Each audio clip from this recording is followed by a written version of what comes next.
Good day everyone, I am Evan John Sinapolis at ngayon magre-reporting ako tungkol sa DC generator and motor.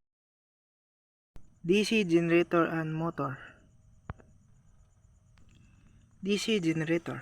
A DC direct current generator is an electrical machine that converts mechanical energy into unidirectional DC electrical energy based on Faraday's law of electromagnetic induction.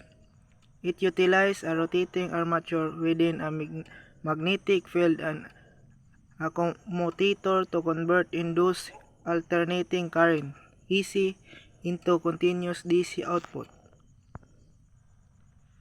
Two types of DC generator. Self-excited generator. It is a machine that generates its own magnetic field by feeding part of its produced armature current into its own field windings. Separately excited DC generator is a machine whose field magnets are energized by an independent external DC source, just as battery or another generator, rather than its own armature. A. Shunt 1 DC generator. A self-excited electrical machine where the field winding is connected in parallel. Shunt when the armature winding and the load. B.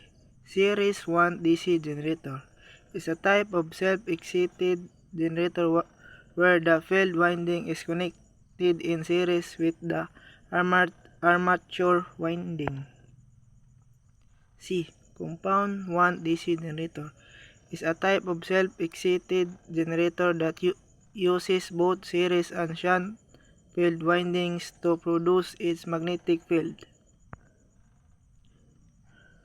DC motors. A DC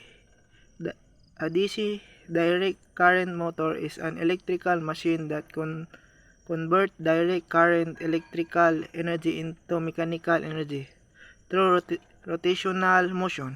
It operates on the fundamental principle of electromagnetism.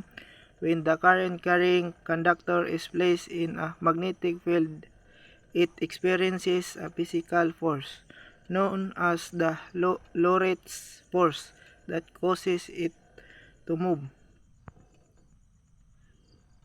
Parts of DC motors construction. End bracket, shaft, bearing, armature, assembly, brush, commutator, stator, frame.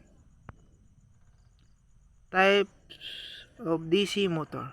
Shunt 1 DC motor is a type of self-excited motor where the field windings are connected and parallel shunted to the armature winding.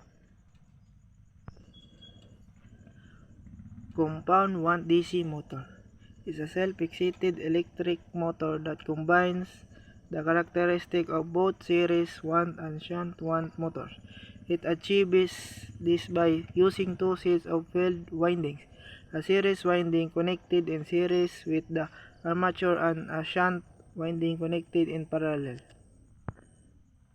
Series 1 DC motor connects its field and armature windings in series, allowing the same high current to flow through both, which produces exceptional starting torque.